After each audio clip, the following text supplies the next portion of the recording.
अस्सलाम वालेकुम students. Last time हमने द मैकेनिज़्म ऑफ ब्रीथिंग में ब्रीथिंग के फेजेस को डिस्कस किया था। आज हम थोड़े से और कंसेप्ट्स समझेंगे इनके।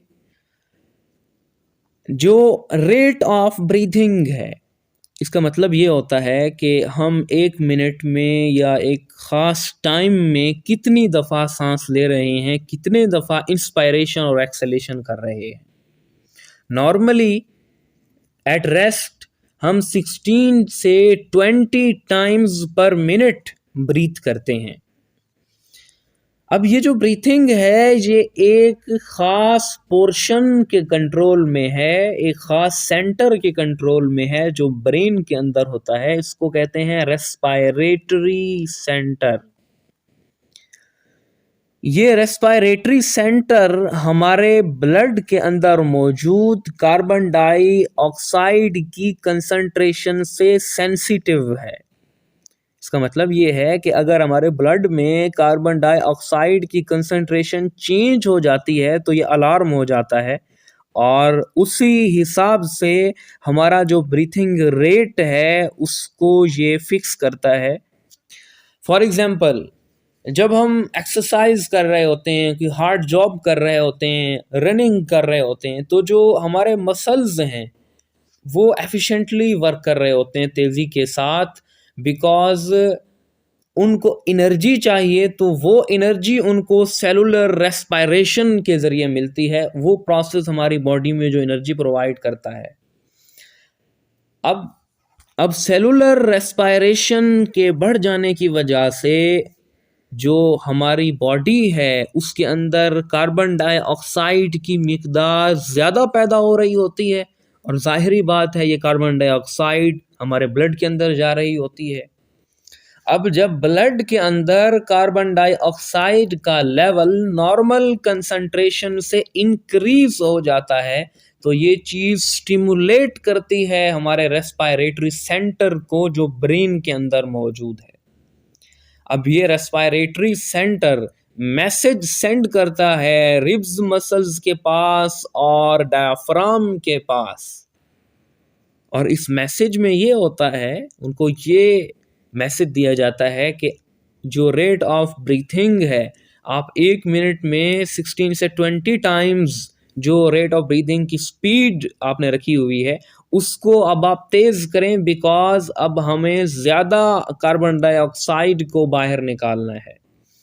So doing hard job, hard physical exercise, इन रनिंग और इन अदर सच एक्टिविटीज़, जो हमारा रेट ऑफ ब्रीथिंग है वो 30 से 40 टाइम्स तक पहुंच जाता है एक मिनट में।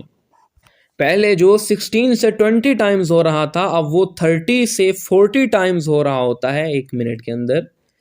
जो ब्रीथिंग मूवमेंट है ये बड़ी हद तक इनवॉलंटरी मूवमेंट है, बट हम रेट ऑफ ब्रीथिंग को कंट्रोल कर सकते हैं थोड़ी देर तक, ज़्यादा देर तक नहीं। एक ख़ास वक्फे के बाद जब हम सेंसलेस होना शुरू हो जाते हैं, बेहोश होना शुरू होते हैं, फिर ये हमारे कंट्रोल में नहीं होता, फिर हम नॉर्मल सांस लेना शुरू कर देते हैं।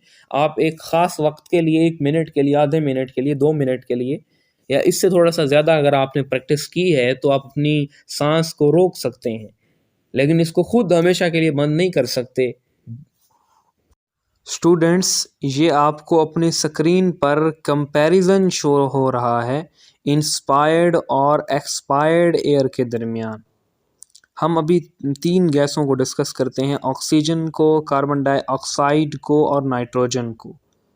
सबसे पहले कीप इन माइंड कि हमें जो एनर्जी चाहिए वो एक प्रोसेस के ज़रिए मिलती है जिसको सेलुलर रेस्पायरेशन कहते हैं। सिंपल, इस प्रोसेस में ऑक्सीजन को यूज़ किया जाता है इस रिएक्शन के दौरान जब रिएक्शन हो रहा होता है, और कार्बन डाइऑक्साइड प्रोड्यूस हो रही होती है। तो वो जो ऑक्सीजन यूज़ की जाती है वो ली जाती है इंस्पायर्ड एयर से। आने वाली एयर में ऑक्सीजन है 21%, लेकिन जब वो बाहर जा रही होती है तो उससे ऑक्सीजन एब्जॉर्ब कर ले जाती है अप्रोक्सीमेटली 5%, और वो रह जाती है 16%। जो कार्बन डाइऑक्साइड है ये आने वाली एयर में कम है 0.04%, बट हमारे अंदर सेलुलर रेस्पायरेशन की वजह से ये प्रोड्यूस हो रही है, तो वो जो ज़्यादा अमाउंट है कार्बन डाइऑक्साइड की उसको बाहर निकाला जाता है। तो इसलिए एक्सपायर्ड एयर में, बाहर आने वाली एयर में इसकी अमाउंट 4% हो जाती है, इंक्रीज़ हो जाती है। हम नाइट्रोजन की बात करें, ना ही हमें उसकी ज़रूरत है और ना ही हम उसको प्रोड्यूस कर रहे हैं।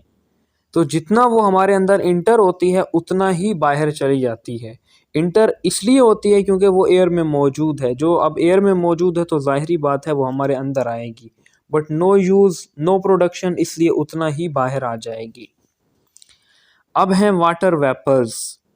ये वेरिएबल अमाउंट में होते हैं, डिपेंड करता है हम जिस जगह ठहरे हैं वहाँ पे फ़िज़ा में नमी कितना है। बट जब हमारे अंदर जाता है तो हमने पढ़ा है कि म्यूकस मॉइस्ट करता है। दैट्स वाई जब ये बाहर आते हैं तो ये सैचुरेटेड होते हैं। जो डस्ट पार्टिकल्स हैं ये भी वेरिएबल होते हैं, डिपेंड करता है हम जिस जगह ठहरे हैं वहाँ पे डस्ट ज़्यादा है, कम है, वो प्योरीफाइड एयर है। और जब बाहर हमारी बॉडी से एयर आती है तो ये तकरीबन बिल्कुल नहीं होते, क्योंकि डस्ट पार्टिकल सारे फ़िल्टर हो जाते हैं नेज़ल कैविटी में और आगे जाकर फिर ट्रैकिया और ब्रोंकाई में। तो जो एयर बाहर आती है हमारी बॉडी से उसमें डस्ट पार्टिकल्स नहीं होते।